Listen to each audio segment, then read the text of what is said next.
Hey, it's Bill, and you're tuned into Three Questions and a Song, the podcast where the title should say it all, except for some reason I can't count. This is episode number 76, if I remember correctly. I may not.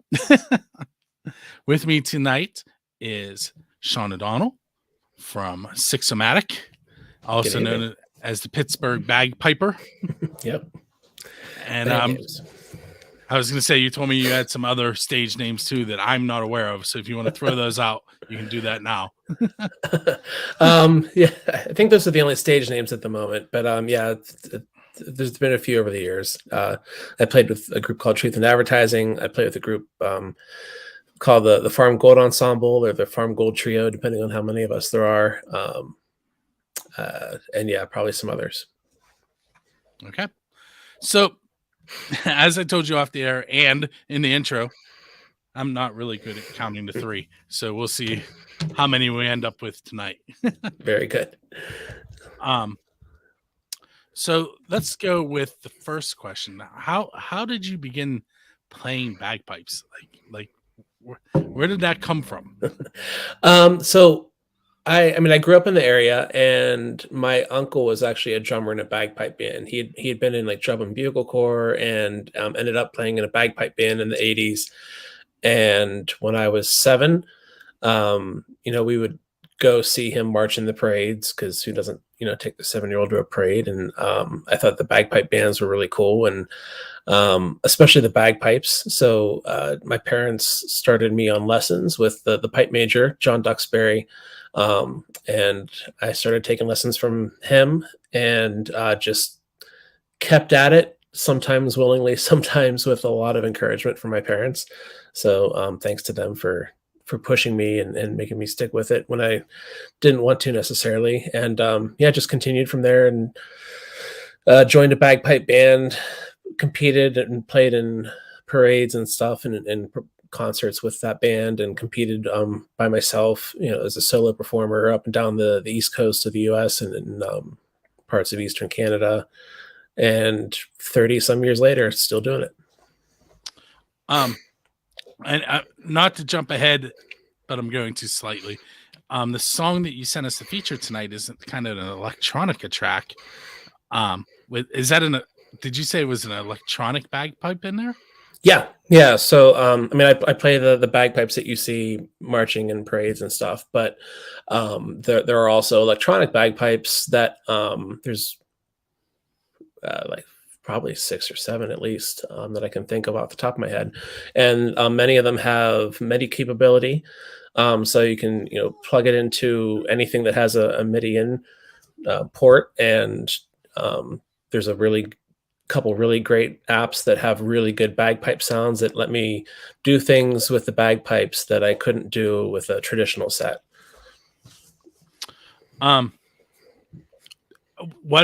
Clearly there's more instrumentation going on in that track. Yeah. What else do you play? I play, guitar, bass guitar. I play keyboards. I do a lot of programming now. I cannot play the drums for the life of me, but I can program them half decently, I guess. And I think those are the only instruments really that I play. I have a couple others, much to my wife's chagrin, but I haven't learned to play those yet.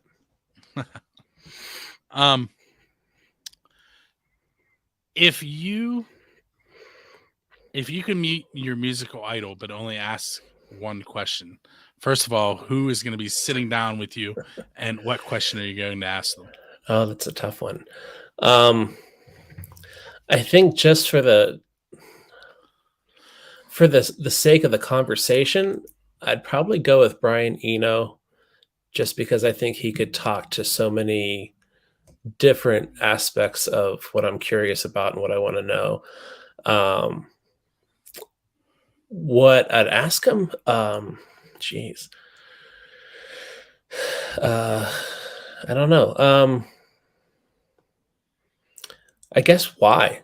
Like a nice, broad, open-ended question that would just let him talk. And he could probably go on for hours, I imagine.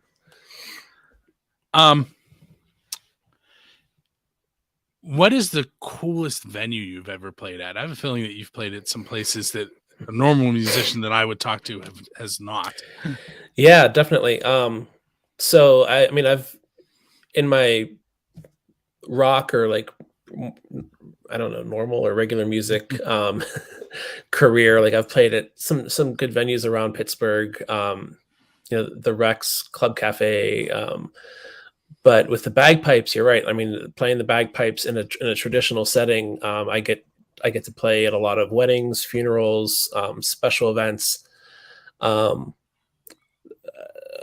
I don't. One of the coolest gigs that I did in the venue was at the I think it's called the Pittsburgh Botanical Garden. So it's not Fifths, but it's the one that's in the South Hills, and it wasn't fully open yet, but it was a really nice place, and it was for a mock wedding. It was right whenever Prince William and Duchess Catherine were getting married, so they had their own mock wedding, and there was a Beatles cover band that that had the haircuts or wigs at least, and the suits and everything, and just a lot of decadence, and it was a pretty cool night.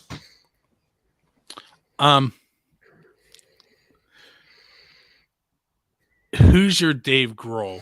And what I mean by that is, what musician would you want to get up on stage with and play one of their songs? Oh man, I would love to. I really love Fish. I would love to play to get on stage and like jam on the bagpipes with Fish. I think that would be really cool. See, we're at 3 already.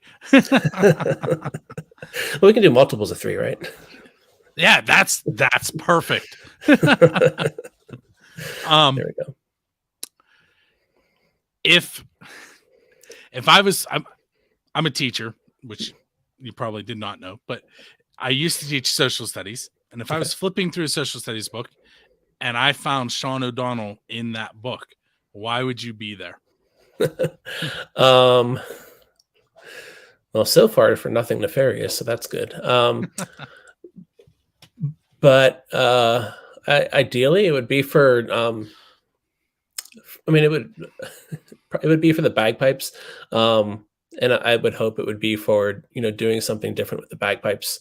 Like I know I'm not the best bagpiper in the world, or even the best bagpiper in Pittsburgh, but I'm a really good one, and I'm trying to do different things with the bagpipes. So, hopefully that would get noticed and broaden the appeal of the bagpipes in general, and also, get other people interested in thinking differently about the bagpipes instead of just, Amazing Grace and Scotland the Brave and parades and funerals.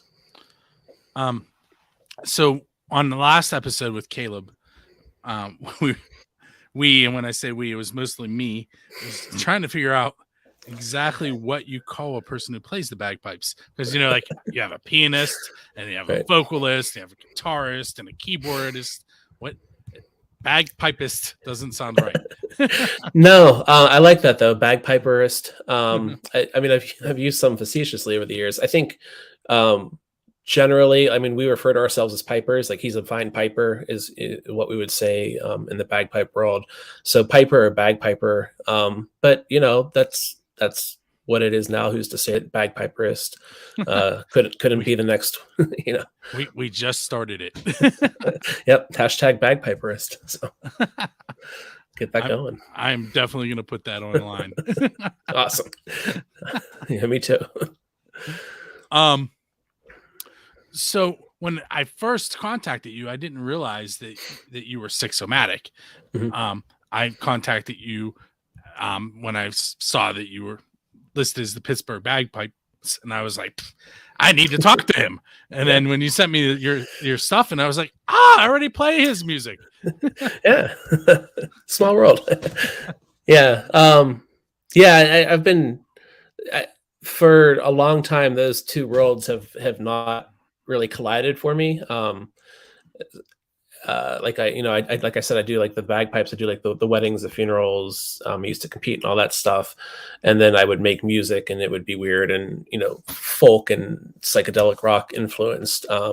And over the years, I would occasionally like throw in the bagpipes on like maybe like one track an album just to do it. But I think I've started to become more comfortable with myself as a bagpiper and kind of accepting that instead of accepting that into the other part of the other musical things that I want to do, the other musical endeavors. And so yeah, it's they're kind of finally making their way together. Have you ever been approached by other musicians to play on tracks with them? Like yeah. There's a musician named Matt Hughes that I met working at the Pittsburgh Renaissance Festival, and he has a lot of acts that he does. He's a pirate one and an Irish music one, and probably a couple others. And I played bagpipes on one of his, actually, I think on two of his tracks. Now that I think about it, because when we were at the Ren Fest, we used to play. He used to come over when I was playing sometimes, and we'd jam on a little medley of, I think it was Scott and the Brave, Whiskey in the Jar, and Rising of the Moon or Wearing of the Green. And so I think I did lay down that track for him. And then there was another song that he wrote. It was an original one. I think it was called, it had Strawberry in the title, and I'm embarrassed I can't remember it at the time or at the moment, but I also played on that. And I think that's it as far as, actual recordings, but I've been lucky enough to, I played on stage with Gene the Werewolf 12 or 13 years ago. They played at, it was Diesel. I don't know what it's called now, Foxtail or something like that. It was over like between Christmas and New Year's, and they had this opening track that that Gene had envisioned having bagpipes on. So that was really cool, and I should have thought about that one whenever you asked about the cool venues. But yeah, that was really exciting. Anyone not from the Pittsburgh area, Gene the Werewolf is kind of, would you call him a regional act? I mean, he's fairly, like, he gets played on TV. Yeah, definitely regional. So he's definitely, I'm not, he's well known in this area. That's what I'll say. Yeah, definitely. Yeah. Like, I mean, whenever like the big name acts come through, if they're the kind that would get a local opener, he would probably open for them. And we do have a couple of Gene the Werewolf tracks on Build the Scenes radio playlist as well, if anyone wants to go check that out later. Yeah, good stuff. I have not interviewed him though. I should probably work on that. Yeah, that'd be awesome. But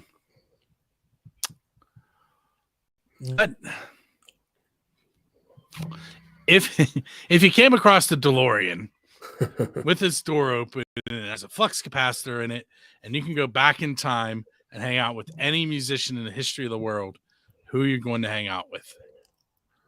Oh man.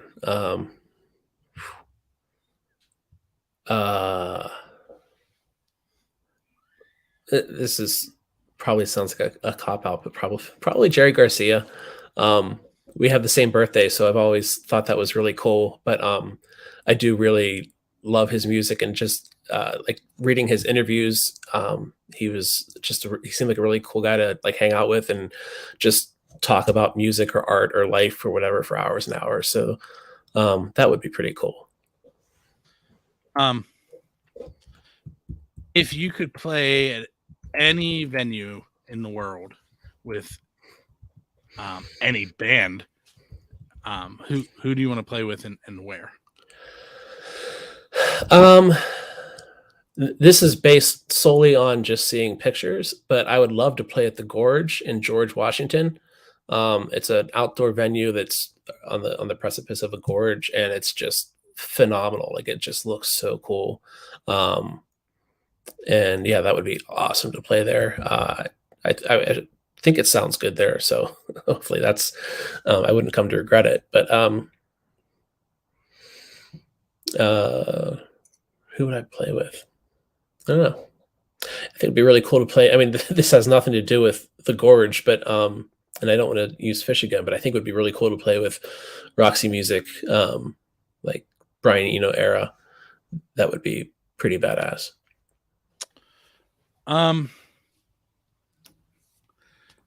So people who have listened to my shows know that probably the most famous musician that I've ever interacted with is Gene Simmons. I've also interviewed Cordell Crockett from Ugly Kid Joe and John Bechtel from Ministry. Cool. Have you interacted with any famous musicians? Kind of. I mean, I have a journalism background, and so I freelanced like 15, 16 years ago, and I got to interview Robert Schneider from the Apples in Stereo, which was a blast. If anybody has ever heard him speak or seen them live, he's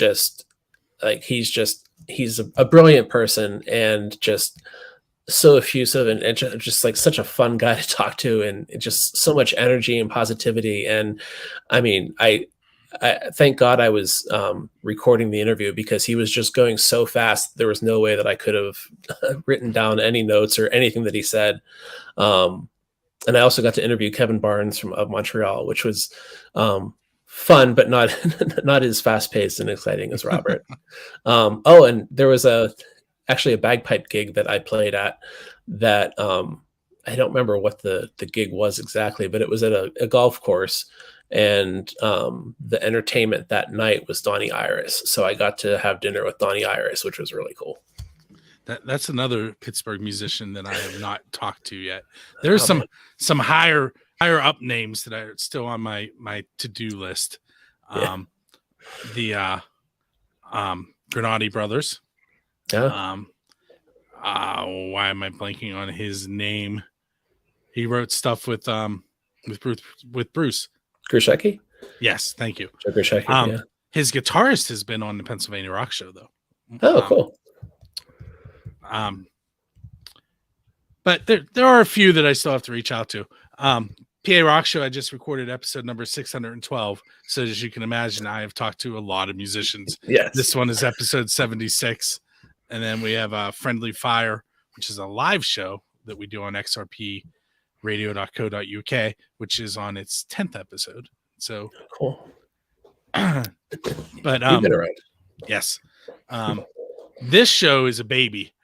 This is I think it's third year, whereas PA Rock Show started in 2004. Cool. Well, I'm glad to get it on the ground floor. Funny story about this show. I was like 5 episodes in before my wife knew it existed. I can appreciate that. I wasn't sure if I was going to keep doing it, and I didn't want to have that conversation because I wasn't sure that she was going to be on the side of it. Right. Yeah. It's a fine line. But I may have said something in front of my son about doing it, and I was like, well, I guess I better tell her now. Okay. Cat's out of the bag, yeah. Let's see.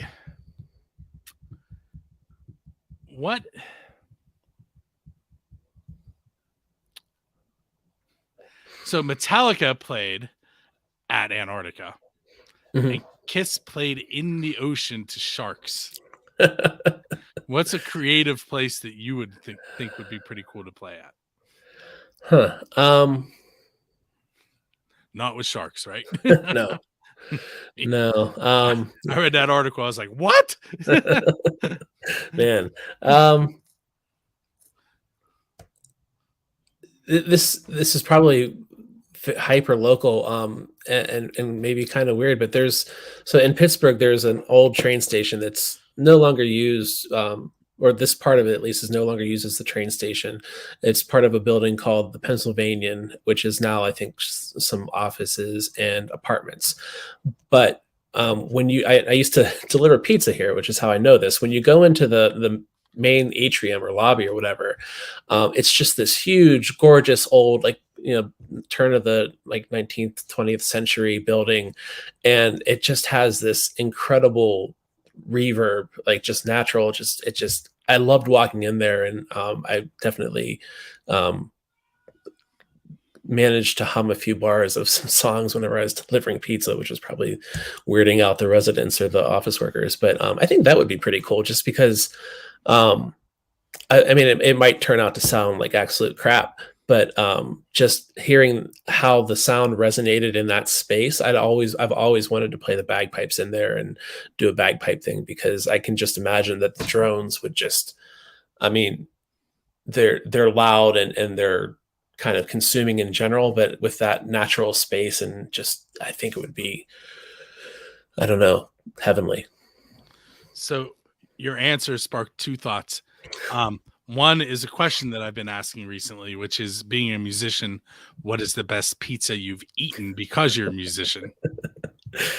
Um, Directly related to me being a musician is probably I think it's Caliente's in Bloomfield in Pittsburgh. Whenever Howler's was open, um, uh, Mama Joe would always get pizza from there, and that was always good. Um, so yeah, we'll go with that. Okay. And the second thing, I was in Central Park in New York, and there is this like kind of like an overpass in the park, and there was a guy underneath it singing with no amplification, and it was so awesome. And that's what I was thinking of when you said walking into the building. Like, you could hear him throughout the park. It was so cool. Oh wow, yeah, I bet. Just like that natural, yeah, just natural. I don't know, that space that just projects naturally. That's cool. Ooh. I'm trying to take notes as we're doing this as well. You know what? Why don't you tell me about your song real quick? Out of Cream Cheese, which I find to be an awesome name. Thank you. Yeah, it's the final track on my most recent album, The Mayor of Yesterday.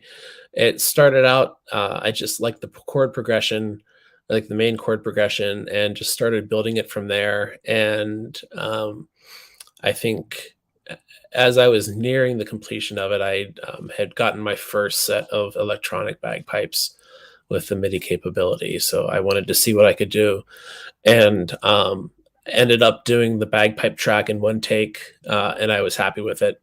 And it's just, I don't know, it's not too long, but it's a fun, upbeat tune that has some, some fun bagpipe stuff in it, and a good beat, and I don't know, it makes me happy, so that's why I chose that one.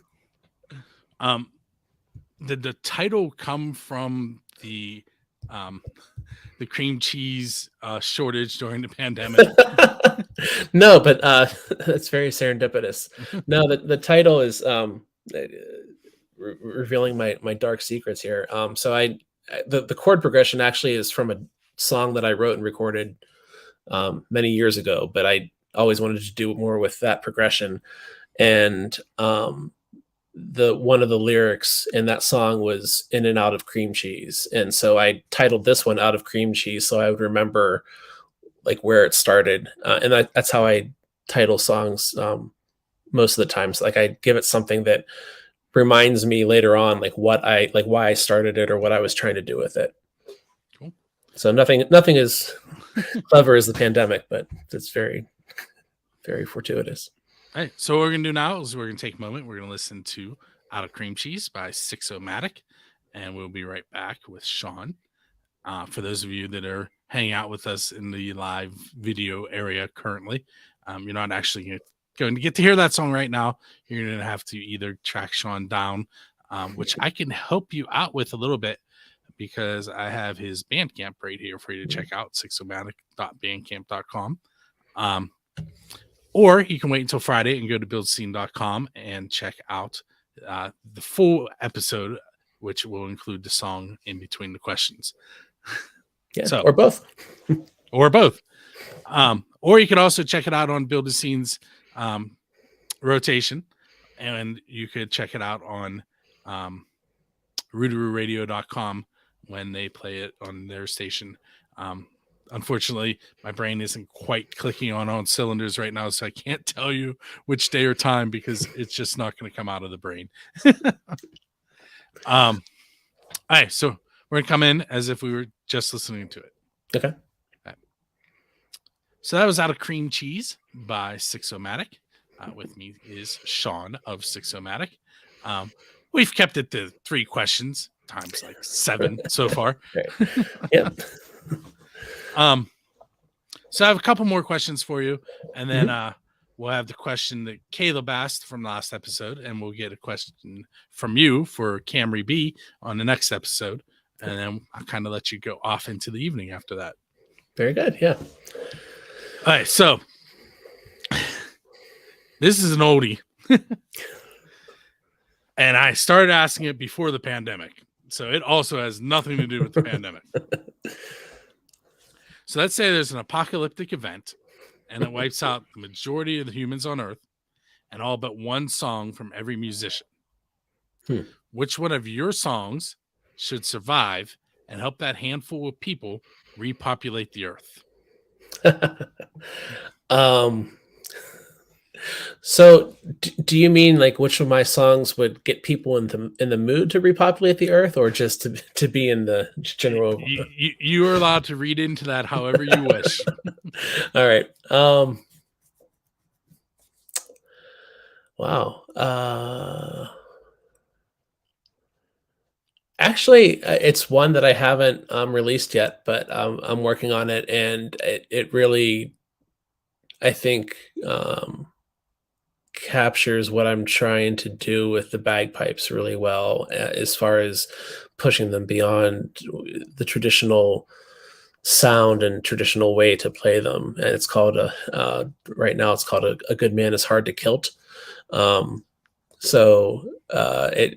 blends some of the electronic sensibilities that I've developed. It has a lot of bagpipes in it, and it also has like a really spacey middle part, and then goes into like a whole new swaggering outro. So I'm going to go with that one. So hopefully that'll be available within the next year or two.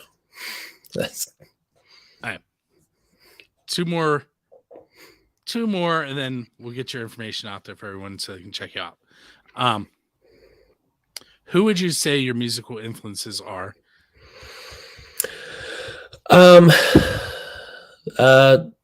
So a lot of my musical influences come from like the late 90s.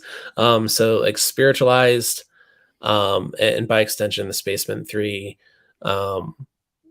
later era Blur, the Olivia Tremor Control, a big influence, and Fish. And yeah, those are probably the biggest ones. If you could have written any song that another artist wrote, which one do you wish you would have written?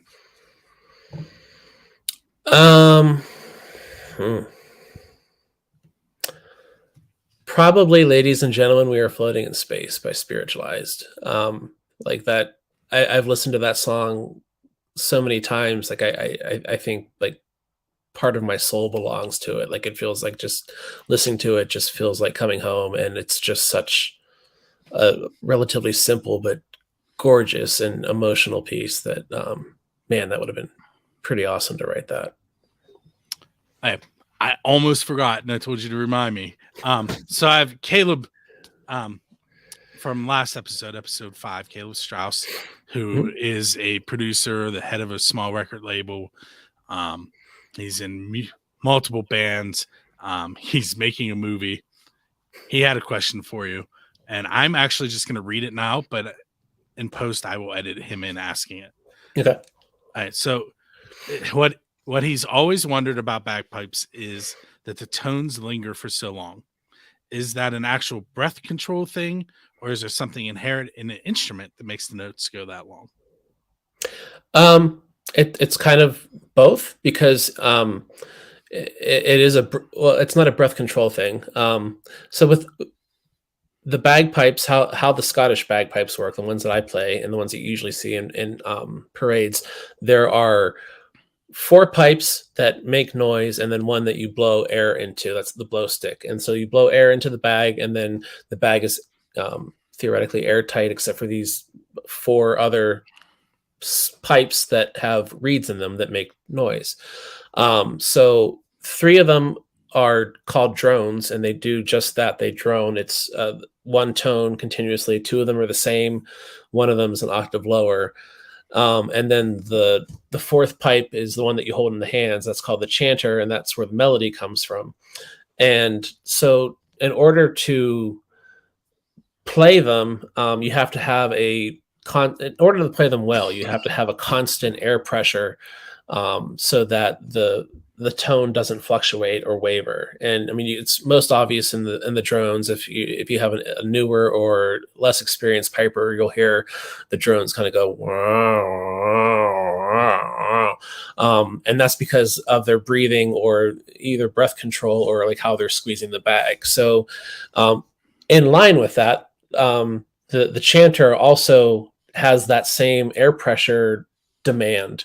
And so it is constantly playing, and you can't shut it off without affecting the other 3 pipes. So the chanter, which plays the melody notes, is always on, basically. So that's why the notes linger, because there's no off. You can't make the notes quieter. You can, in theory, some of the really good bagpipe players can, shut off the chanter for a couple notes or something like that and not affect the tone. But basically in general, you can't play the bagpipes and like start and stop like that. So it's a little bit of both, and that's why the notes are always on, and that's why it's always loud. I love when people ask, can you play that any quieter? I'm like, no, not at all. 90 decibels or bust.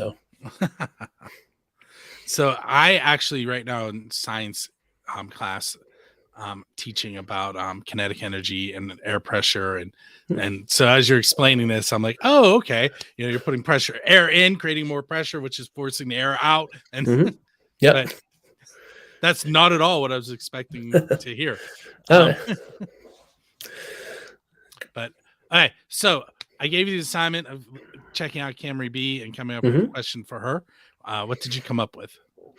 So I was really curious. I heard her refer to herself as an artist, not just like a musician or whatever. And I'm really curious what sparks that creative fire in her. So because I really like the creative process in general, and I'm curious for her if it stems from a beat or a melody or a lyric, or if she just has the whole song in her head and it just comes out like that. So I'd like to know a little bit more about that. Cool. All right. Last 2 questions for you. 1, what do you have coming up next that you'd like to promote on the show? Not sure. Actually, not much. My wife just gave birth almost 3 months ago. So congratulations. Thank you. We're still in newborn phase. I will say that I am working out how to. So if you listen to the album or anything that I've done,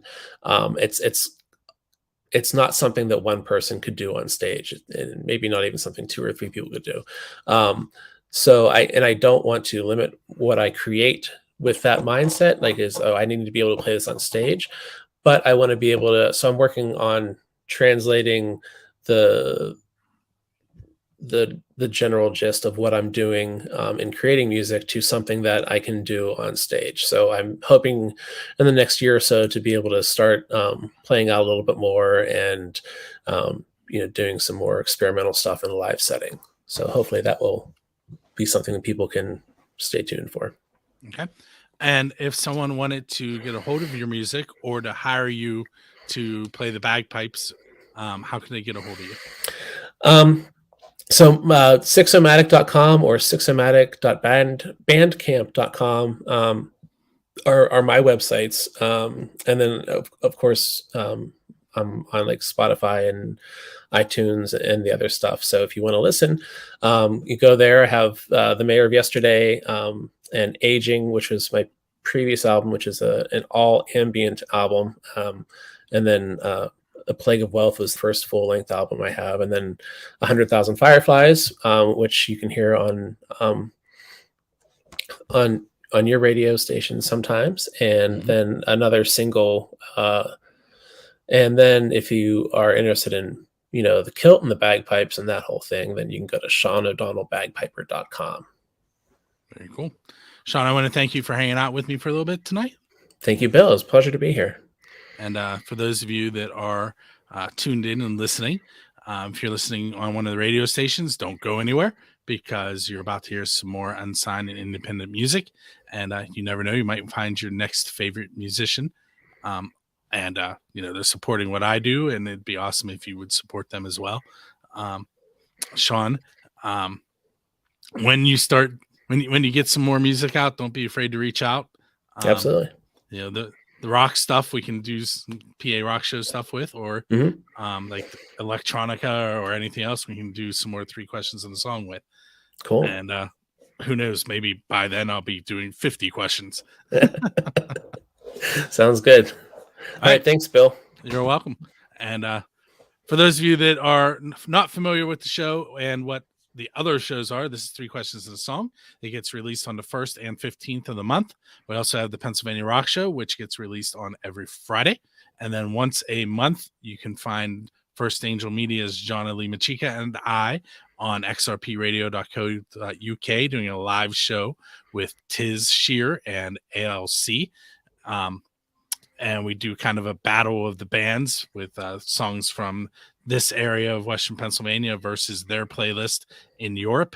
And there's a chat box, and they discuss what they like from each song. And it's really cool and laid back, and we harass each other, and it's fun. So you should check that out.